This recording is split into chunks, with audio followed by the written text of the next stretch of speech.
Barrister Sajjad Ali Chowdhury, আপনার কাছে একটু জিজ্ঞেস করি, ভোট পেছানোর প্রসঙ্গ বা নির্বাচন নিয়ে কেউ কেউ ভিন্ন সুরে কথা বলছে, জামায়াত আমির এই মন্তব্য করেছেন, সেই জায়গায় আপনি আসলে মানে কি দেখছেন, কি বুঝতে পারছেন? এবং তিনি বললেন যে প্রশাসনিক কু করার চেষ্টা করছে কোনো কোনো রাজনৈতিক দল। প্রশাসনিক কু কারা করতে চাইছে? ধন্যবাদ আপনাকে। প্রথম কথাটা হচ্ছে, আমি মনে করি যে আমাদের আমির এই কথাটা যথার্থই বলেছেন। কারণ হচ্ছে, আমি একটা একটা জাস্ট অ্যারিস্টটলের একটা কথা বলি। সেটা হচ্ছে, অ্যারিস্টটলের ভাষায় শাসন ব্যবস্থার সবচেয়ে দুর্বলতম উপায় হচ্ছে গণতন্ত্র। কারণ এই ব্যবস্থার মধ্যেই বা পেছনে ঘাপটি মেরে লুকিয়ে থাকে হচ্ছে ফ্যাসিজম। এবং যার কারণে আপনার এই প্রশ্নটার উত্তর যদি আমি দিতে যাই, কারণ আমাদের শাসন ব্যবস্থাটা নির্ভর করে মূলত তিনটা ইয়ার উপর। সেটা হচ্ছে, আমরা পাকিস্তান থেকে স্বাধীন হয়েছি, যদি এই জায়গায় প্রথমে ফিরে যায় তাহলে দেখতে পাই আমরা সাম্য, স্বাধীনতা, সুবিচার প্রতিষ্ঠার জন্য আমরা স্বাধীনতা যুদ্ধ করেছি। এবং আমরা 2 বছরের মাথায় আমাদের সংবিধানটা প্রণয়ন হয়েছে 16ই ডিসেম্বর 1972। কিন্তু অপরদিকে, just for your kind information, 1947 সালে ভারত স্বাধীন হওয়ার পরে ভারত সংবিধান পেয়েছে প্রায় 4 বছর পরে, আর পাকিস্তানের এই সময়টা লেগেছিল প্রায় 10 বছর। কিন্তু আমাদের সংবিধানটা যখন রেডি হয় তখন সেখানে দেখা যায় অন্যান্য দেশগুলোতে যে যে তিনটা স্তম্ভের উপর একটা দেশ দাঁড়িয়ে থাকে, সেটা হচ্ছে এক্সিকিউটিভ, লেজিসলেটিভ এবং জুডিশিয়ারি। কিন্তু আমাদের সংবিধানে এক্সিকিউটিভকে এত বেশি পাওয়ার দেওয়া হয়েছে, সাবসিকুয়েন্টলি স্বাধীনতা পরবর্তীতে যত সময় দেখা যাচ্ছে যে রাষ্ট্র ব্যবস্থায় এই এক্সিকিউটিভ বিশাল ধরনের একটা প্রভাব ফেলে। সেটা দেখা যায় কি, তারা যেমন ধরেন, এটা যদি সাকা চৌধুরী, মরহুম সালাউদ্দিন কাদের চৌধুরীর ভাষায় বলতে হয়, তাহলে অনেক সময় দেখা যায় লেজ কুকুর নাড়ে না, কুকুর লেজ নাড়ে না, লেজটা কুকুরকে নাড়া শুরু করে। সমস্যা হচ্ছে এই জায়গায়। এখন জামাতের আমির এই কথাটা এই জন্যই বলেছেন, কারণ হচ্ছে এই এক্সিকিউটিভ প্রায় একটা লাস্ট রিজিমে আমরা দেখতে পেয়েছি, এই এক্সিকিউটিভ যারা ছিলেন বা প্রশাসনে যারা ছিলেন, তারাই শেখ হাসিনাকে ফ্যাসিস্ট বানিয়েছে। কারণ রাজনীতি মানে এরা ছিল। নির্বাচনে কারা কু করবে? এখন নির্বাচনে কারা কু করছেন উনি যেহেতু স্পেসিফিক্যালি বলেননি, সেহেতু সেহেতু আমরা যে আদার্স যে পলিটিক্যাল পার্টিগুলো আছে উনি তাদেরকে বুঝিয়েছেন। এখন কেন বুঝিয়েছেন? কারণ হচ্ছে এই যারা যারা এক্সিকিউটিভ আছেন বা প্রশাসনে যারা আছেন, ওনারা যে একটা রাজনৈতিক দলকে ইউজ করে তাদেরকে ফ্যাসিস্ট পরিণত করে লাস্ট রিজিমে তাদেরকে ছুঁড়ে ফেলে দিয়েছে। এখন তারা নতুন আরেকজনের উপর ভর করার চেষ্টা করছে, যেন তাদের করা অন্যায়গুলো, তাদের অবিচারগুলো, তাদের দুর্নীতিগুলো যেন সেগুলো ডিসক্লোজ না হয়, এবং এর মাধ্যমে তাদের কাজগুলোকে তারা লিগালাইজ করার চেষ্টা না করছে। মানে ওই ওই প্রশাসন তো আপনাদেরকেও সাহায্য করতে পারে। এখন আমাদেরকেও সাহায্য করতে পারে বা অন্য কাউকে সাহায্য করতে পারে, কিন্তু আমরা তো সাহায্য চাচ্ছি না। আমাদের তাদের কোনো সাহায্য দরকার নেই। শুধু তাই আচ্ছা, না, তাদের মানে তাদের কোনো অন্যরা সাহায্য অন্যরা সাহায্য চাইছে এরকম এরকম কি আপনারা জানছেন? এরকম যেমন ধরেন, কয়দিন আগে একজন পুলিশ সদস্য একজন একজন রাজনীতিবিদের পায়ে ধরে সালাম করছে, দেখা যাচ্ছে কি এক্সট্রা প্রটোকল দিচ্ছে, তারপর বিভিন্ন মন্তব্যগুলো আসছে, না, বিভিন্ন এই মন্তব্য তো আসছে। ধরেন জামাত ইসলামের নেতারাও করেছেন যে হ্যাঁ, তারা, মন্তব্য। হ্যাঁ, জামাত ইসলামের এখন নেতারাও মন্তব্য করেছেন যে তারাও বা পেছনে পেছনে ঘোরা, প্রোটোকল দেয়া, মানে ইত্যাদি, এই প্রশ্নগুলো। নীলোফার চৌধুরী মনি, আপনি একটু মন্তব্য আশা করছি এই বিষয়ে। প্রশাসনিক কু করার কথা বলছেন, এগুলো কি পলিটিক্যাল মানে ভাষা নাকি মিন করে বলছেন তারা? কি দেখেন?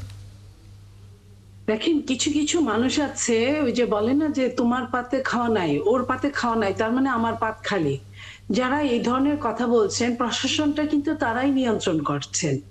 এই প্রশাসনটা আওয়ামী লীগের ছিল, এটা সত্যি। আওয়ামী লীগ 15.5 বছরে প্রায় 10.5 লক্ষ আমলা নিয়োগ করেছে। সেইখানে তাদেরকে ওইখান থেকে সহজে উৎখাত করা এত সহজ না। এবং তারপরে যারা যে দলগুলো প্রশাসনের রদবদল করেছে, সাজিয়েছে প্রশাসনকে, সেইখানে কিন্তু ঘাপটি মারা ফ্যাসিস্টকে রেখেই প্রশাসন সাজিয়েছে, অথবা বাধ্য হয়েছে, অথবা তাদের একটা গুপ্ত রাজনীতি এখানে সংশ্লিষ্টতা আছে। তো এই যে যারা গুপ্ত, তাদেরকে কিন্তু বোঝা যাবে না। যেমন আমার ঘরে মানুষ হয়ে যদি আপনার কথা বলে, তাহলে আমার কিছুই করার থাকবে না, অসহায় বোধ করা ছাড়া। শেষ টাইমে, কারণ আমার হৃদয়ের ভালোবাসাও তো আছে আপনার সাথে। সেই জায়গাটায় আমি বলতে চাই যে এইখানে অনেক রকম হিসাব নিকাশ হচ্ছে, অনেক রকম নোংরামো হচ্ছে, অনেক রকম অপরাজনীতি হচ্ছে। সেই অপরাজনীতিতে আমরা অনেকটা বলির পাঠার মতো আমরা ব্যবহৃত হচ্ছি, যারা রাজনীতি করি, যে দল হোক, বিএনপি হোক, জামাত হোক বা অন্য এনসিপি হোক। এনসিপি নতুন একটা দল, তার কথা আমি বাদই দিলাম, প্রশাসনের তাদের সঙ্গে ওই সম্পর্কটা গড়ে উঠতে পারে নাই, কিংবা বাম রাজনীতি হোক, আমি সবাইকে নিয়ে এই কথা বলছি। এই প্রশাসনে যদি আপনার না চেঞ্জ করে, যেমন সরকার এই কয়েকদিনের মধ্যে একটা নতুন বাজে খেলা খেললেন, যেটা সত্যি দুঃখজনক এবং আশ্চর্যজনক। সেটা হলো যে তফসিল ঘোষণার পরে ইসির কাছে প্রশাসনটা চলে যায় এবং ইসির দায়িত্বে প্রশাসনের রদবদল হয়। সেটা না করে সরকার নিজে এই 15 দিন 20 দিন আগে, যেখানে তফসিল ঘোষণার 15-20 দিন আগে, 1 মাস আগে, সরকার পারে না আমলাতন্ত্রের রদবদল করতে, কিন্তু সরকার এটা করেছে। শুধু এটাই করে নাই, কোন কারো প্রেসক্রিপশন অনুযায়ী সরকার কিন্তু সেখানে লটারি সিস্টেম করেছে। আপনি বলেন লটারি সিস্টেমে কি কোনো আপনার গণতান্ত্রিক অগণতান্ত্রিক বোঝা যাওয়ার কোনো উপায় আছে? না, সরাসরি দেওয়ার চেয়ে কেউ কেউ তো বলছেন যে লটারিও ভালো। মানে সেখানে মানে কোনো জায়গায় যদি সরাসরি দেওয়া হয় তাহলে পছন্দ অপছন্দের একটা ব্যাপার থাকতে পারে, সেখানে লটারি করলে তো সেই সুযোগটাও কমে যাচ্ছে। আমি সরকার কিন্তু এখানে ক্লিয়ার করে নাই কাদের সঙ্গে লটারি করছে। যেমন ধরেন যে লেভেলের বিসিএস ক্যাডারদের, ধরেন 20-21-22 বা 22-23-24, আমি জানি না কাদেরকে এসপিডিসির আওতাধীন, সেই তাদের ধরেন তাদের সবার মধ্যে লটারি করলো, নাকি 64 জন আগে রেডি করে তার মধ্যে লটারি করেছে? ঠিক আছে, এটা সরিষার মধ্যে যদি ভূত থাকে আপনি কিভাবে তাড়াবেন? আর লটারি কোনো সুশৃঙ্খল কোন সিস্টেম হতে পারে না, নেভার। জি, নীলোফার চৌধুরী মনি, আপনার কাছে একটা করার আগে সবগুলো রাজনৈতিক দল নিয়ে কথা উচিত ছিল সরকারের। নীলোফার চৌধুরী মনি, সরকার তো এই ট্রান্সফারই করতে পারে না, এই এখতিয়ারটাই সরকারের নাই। তাহলে সরকারি প্রশাসনিক কু হওয়ার জন্য সরকার যা যা করার দরকার। এবং এইখানে আপনার কাছে একটা প্রশ্ন করবেন শামসুল আলম রিটন। জি জি, হ্যাঁ হ্যাঁ মনির, আপনি যেটা বলছিলেন যে এই গত কয়েকদিন বদল করেছে, লটারি তো আর কোনো ফিক্স কেউ প্ল্যানিং এর অংশ হয় না। যদি কোনো কনফিউশন থাকে, আপনি যেটা বলছিলেন যে নির্বাচন শিডিউল ঘোষণার পর নির্বাচন কমিশনের কাছে এখতিয়ার যাবে প্রশাসনের, তখন তো নির্বাচন কমিশন আবারও রদবদল করতে পারবে। কোনো অসুবিধা তো আপনারা কেন দেখছেন? 15 দিনের জন্য রদবদল করার কারণটা কি আমি কি জানতে পারি? 15 দিনের জন্য, এটা কি সরকারের জন্য এই সময়টা ক্রুশিয়াল মোমেন্ট? প্রত্যেকটা কাজ করার মেন কাজ করেই সময় পাওয়া যাবে না, কারণ কোনো অস্ত্র উদ্ধার হচ্ছে না, খোয়া যাওয়া অস্ত্র উদ্ধার হয় নাই, সরকারি খোয়া যাওয়া গুলি উদ্ধার হয় নাই, সেখানে পুলিশের ট্রমাটাইজ কাটছে না। সেই জায়গায় যদি প্রশাসনকে আবার এই অবস্থায় আনা হয় এবং সরকার আবার দ্বিতীয় মেয়াদে আবার বদলি করার জন্য আবার সরকার স্ট্যান্ড বাই থাকে, তাহলে তো এটা তো সময় ক্ষেপণ করা ছাড়া আর কিছুই না। আরেকটা সাপ্লিমেন্টারি কোশ্চেন হচ্ছে, আপনি যে এখন ওসি লেভেলে এবং টিএনও এইসব লেভেলে বদলি হচ্ছে, তো আমরা যদি বিচারপতি লতিফুর রহমান সাহেবের সরকারের কথা মনে করি, তিনি দায়িত্ব গ্রহণের পরে কয়েকজন সচিবকে বদল করেছিলেন। দেখা গেল যে সঙ্গে সঙ্গে সাজানো বাগান উলটপালট হয়ে গেল এবং সঠিক নির্বাচনটি হল 2001 সালে।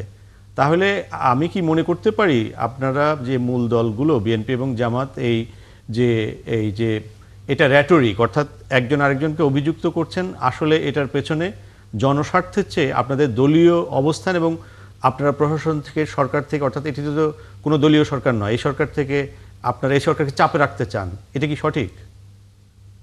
দেখেন, এইখানে যে কথাটা বললেন যে লতিফুর রহমান সাহেবের সময় যেটা করেছিলেন, উনি দায়িত্ব নেওয়ার পরে তত্ত্বাবধায়ক সরকার, বাট এখন তো ইন্টারিম গভর্নমেন্ট, এটা উনার কাজ না, উনি তো ইন্টারিম গভর্নমেন্ট, উনি তো প্রায় 1.5 বছরের মতো ক্ষমতায়, তো উনি তো এই কাজটা করতে পারে না। এই কাজটা করবে ইসি অথবা তত্ত্বাবধায়ক। নির্বাচনের আগে মনে করেছেন যে হয়তো এটা করলে একটা ভালো নির্বাচন হতে পারে, সেই সে কারণেও হতে পারে। আর যদি ইলেকশন না, কমিশন মনে করে ওনাদের সে সুযোগ তো অভিজ্ঞতা থাকলোই, ওটা তো ইলেকশন কমিশনের হাতে থাকলোই না চেঞ্জ। ওনাদের অভিজ্ঞতা আছে, না ওনাদের নিরপেক্ষতা নিয়ে আচ্ছা, মানে একটা জনমনে আস্থা, সন্দেহ আছে, সন্দেহ আছে। একটা ওনারা নিরপেক্ষ মানে না, সন্দেহ নিরপেক্ষ আস্থাহীনতা কোনো এই জায়গা সরকার থেকে দল এটা গঠন সরকারের করতে উপর পারে না। চাপ ওনারা প্রয়োগ। এনসিপি সরকারের গঠন উপরে চাপ। করেছে। ব্যারিস্টার সাজ্জাদ আলী চৌধুরী, জি, আমি কি এই প্রশ্নটারই যে উত্তর দেব? এই প্রসঙ্গে যেহেতু আছি, আপনার মন্তব্যটাও একটু নেই। এটা নিয়ে মনে হয় কয়দিন আগে ইলেকশন কমিশনের সাথে যখন সবগুলো দল বসছিল, তখন বেশ কিছু সাজেশন আসছিল বিভিন্ন দল থেকে যে ইলেকশনের আগে যখন ট্রান্সফারগুলো হবে সেগুলো লটারি ভিত্তিক দেওয়ার জন্য। কিন্তু বর্তমান সরকার যারা আছেন তারা দিচ্ছেন এটা সবকিছুতে তো ভুল ধরা যায়। আসলে বেসিক্যালি এই সরকার তো আমাদেরই সরকার এবং একটা আন্দোলনের ফসল, এবং আমরা যদি চারদিক থেকে ওনাদেরকে ভুল ধরতে থাকি তাহলে তো ওনারা কি করবেন? এখন দেশের সত্যিকার অর্থে দেশের বর্তমান যে আইন শৃঙ্খলা পরিস্থিতি, এটা নিয়ে তো সবারই প্রশ্ন আছে, এবং পুলিশ নিরুত্তাপ, কোনো যথাযথ কোনো ইস্যুতে যথাযথ পদক্ষেপ নিতে বেশ টাইম নিচ্ছে।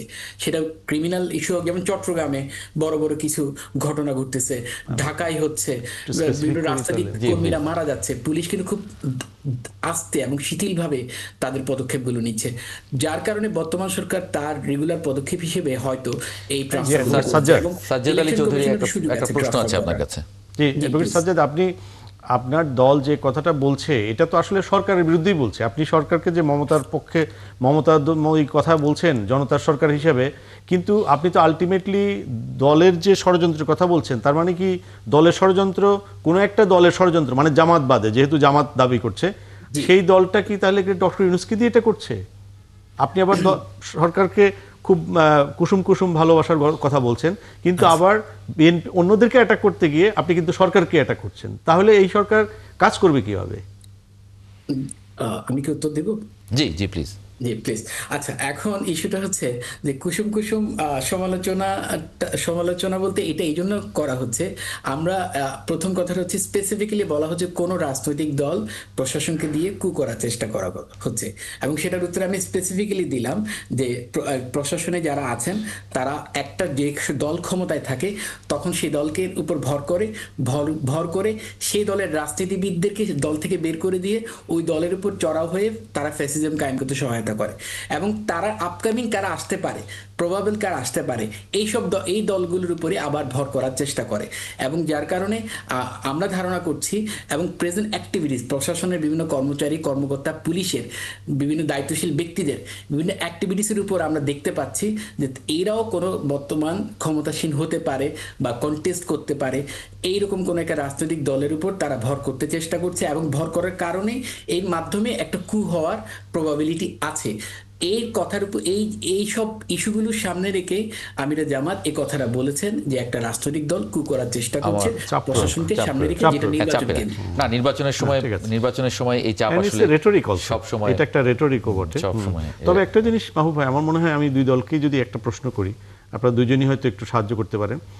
যেসব দেশে গণতন্ত্র প্রতিষ্ঠিত হয়েছে সেখানে কিন্তু সিভিল ব্যুরোক্রেসি অ্যান্ড পলিটিক্যাল ব্যুরোক্রেসিকে আলাদা করা হয়েছে, এবং বিশেষ করে আমরা মার্কিন যুক্তরাষ্ট্রের কথা যদি দেখি 6000 পোস্ট এখানে, মানে বিশেষ করে ডিপ্লোম্যাটিক কোর থেকে শুরু করে সেন্ট্রাল গভর্নমেন্ট, তারপরে যে প্রভিন্সিয়াল গভর্নমেন্ট, ওরা কিন্তু 6000 পোস্টকে এয়ারমার্ক করেছে, এবং এই 6000 পোস্ট নতুন সরকার যদি চেঞ্জ হয় তাহলে তারা সঙ্গে সঙ্গে পদত্যাগপত্র দিয়ে দেয়। সবারটা সরকার গ্রহণ করে না, কিছু রেখে দেয়, কারণ পলিটিক্যাল অ্যাপয়েন্টমেন্ট হলেও তারা নানা কারণে রাষ্ট্রের জন্য নিরপেক্ষ ভালো ভূমিকা রেখেছে এবং তাদেরকে অ্যাসেট মনে করা হয়। তাহলে এই প্ল্যানটা, কারণ আমাদের জন্য দেখেন যে কোনো সরকার যাক, সঙ্গে সঙ্গে 400-500 ভালো অফিসার অথবা অফিসার ওএসডি হচ্ছেন, দিনের পর দিন কাজ না করে পয়সা নিচ্ছেন, মামলায় ভোট একদম মামলার পর মামলায় হচ্ছেন, এবং সিভিল ব্যুরোক্রেসি ক্ষতিগ্রস্ত হচ্ছে, রাজনীতিকরণ হচ্ছে।